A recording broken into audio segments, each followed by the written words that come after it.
জীবন নিয়ে কিছু বিখ্যাত লোকের কিছু বিখ্যাত উক্তি একটু মন দিয়ে শুনবেন। এক, জীবন হতে পারে চমৎকার যদি আপনি একে ভয় না পান। এজন্য প্রয়োজন সাহস, কল্পনা শক্তি এবং অল্প কিছু টাকা কড়ি। এ কথাটি বলেছিলেন চার্লি চ্যাপলিন।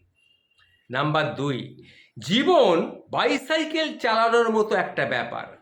পড়ে যেতে না চাইলে তোমাকে সামনে চলতে হবে। এ কথাটা বলেছিলেন আইনস্টাইন। তিন, জীবন যেমনই হোক, যত কঠিনই হোক না কেন, অবশ্যই এমন কিছু আছে যা তুমি করতে পারবে এবং সে কাজে তুমি ইচ্ছে করলেই সফল হতেই পারো। এটা বলেছিলেন স্টিফেন হকিং।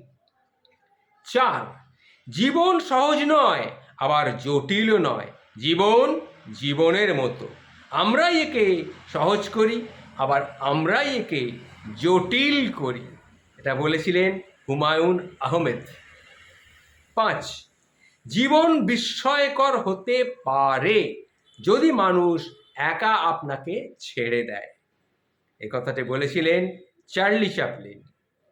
ছয়, ভালোবাসা দিয়ে ভালোবাসা না পেলে তার জীবনের দুঃখের ও জড়তার হয়ে থাকে। এটা বলেছিলেন কাজী নজরুল ইসলাম। জীবনটা খুবই ছন্দহীন হয়ে যেত যদি জীবনে কোনো হাসি ঠাট্টা থাকতো না। এটা বলেছিলেন স্টিফেন হকিং। আট, মধ্যবিত্ত পরিবারগুলি জানে জন্মের সময় থেকেই শিক্ষা তাদের শুরু হয়ে যায়। জেফ্রি কানাডা এই কথা বলেছিলেন। নয়, সৎ মানুষ মাত্রই নিঃসঙ্গ, আর সকলের আক্রমণের লক্ষ্যবস্তু। এটা বলেছিলেন হুমায়ুন আজাদ। শেষে বলেছিলেন আমাদের বিশ্বকবি ঠাকুর রবীন্দ্রনাথ, শত শত আঘাতের পরেও মুখে হাসি রেখে পথ চলার নামই হচ্ছে গিয়ে জীবন। নমস্কার বন্ধু।